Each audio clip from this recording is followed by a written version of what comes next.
Well, good morning, everybody. Here we are on a beautiful Saturday. It's August the, what is it, the 11th or 12th? I forget. God is good. Oh, He's good. Just coming to a wonderful time of worship. And I'm reading through Jeremiah. It had to be hard on Jeremiah. I'm telling you. It's, for all intents and purposes, the appearance of Israel, or Judah, sorry, looked really fantastic. It was the time of Josiah. The king had come in, the reforms. He had brought everything back to the system that it was supposed to be. People were coming in and making their offerings, and everything looked really good. And then God called Jeremiah to speak the truth of the matter. Because you can't fool God. You can't mock God. You can't fool Him. You can't be deceptive. He hates deception. And He knew the heart of the people, that the idol worship was so ingrained in them at this time because of Manasseh. He kept going back to Manasseh, and he kept saying that he was bringing in destructions because of the sin of Manasseh. But not just Manasseh, but because their hearts were not for Yahweh, that they too were still in rebellion, following in the ways of Manasseh.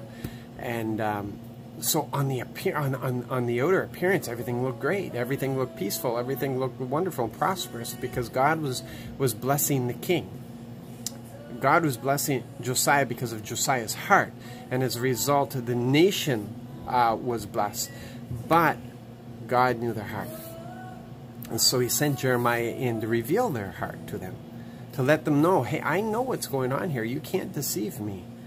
And it was a great deception. They're coming in. They were presenting their offerings. It looked like it was great. It looked like they were following the system that God had put in place. But they had forgot the entire purpose of the sacrifices. They forgot that those sacrifices were to cover their sin and their mistake, and they're not being able to. They weren't able to complete what God really wanted, which was obedience to Him. It was obedience to Him and walking in His ways. So this was a hard thing.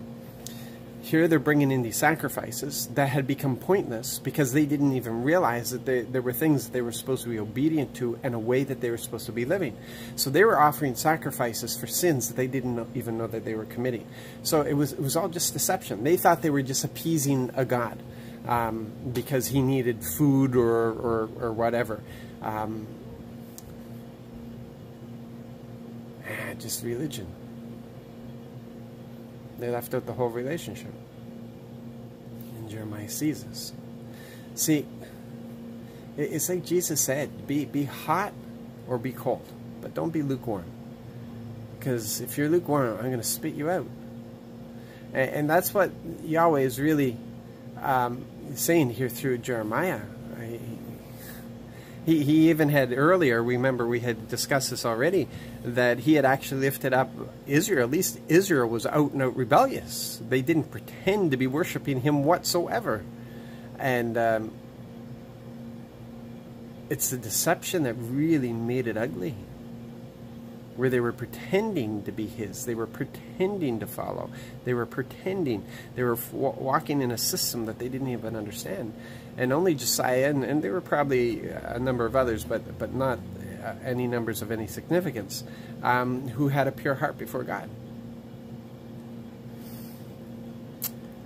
If we have questions, ask questions. Don't be deceptive.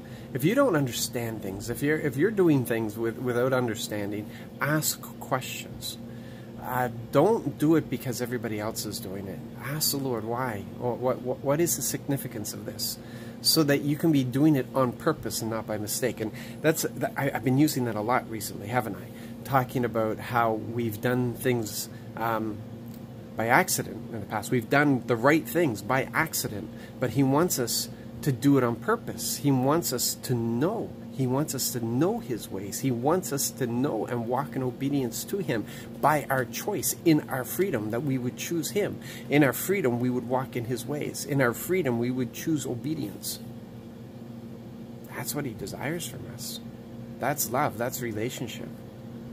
And anything else is just a system. It's just a system. And He doesn't really care about systems. you got to remember, the whole sacrifice thing was to cover those people who couldn't do what God wanted, or who made mistakes along the way, so their lives would not have to be forfeited. We live in an age of grace, so that's not required right now. And yeah, so we need to examine our hearts and not be satisfied where we are. We want to press in. We want to press into His heart. We want to press into greater fellowship, greater love, greater relationship, greater everything. And I'm determined. I'm determined. I just pray that you're determined. Go all the way with Him. Go deeper. Don't stop. Don't stop discovering. Don't stop searching. Don't stop turning over those stones to find gold and diamonds and jewelry and everything else. Just keep learning. Keep pressing in, and put it into practice. So you be blessed today. Don't be deceptive with the Lord. Be honest with the Lord. Be honest with Him.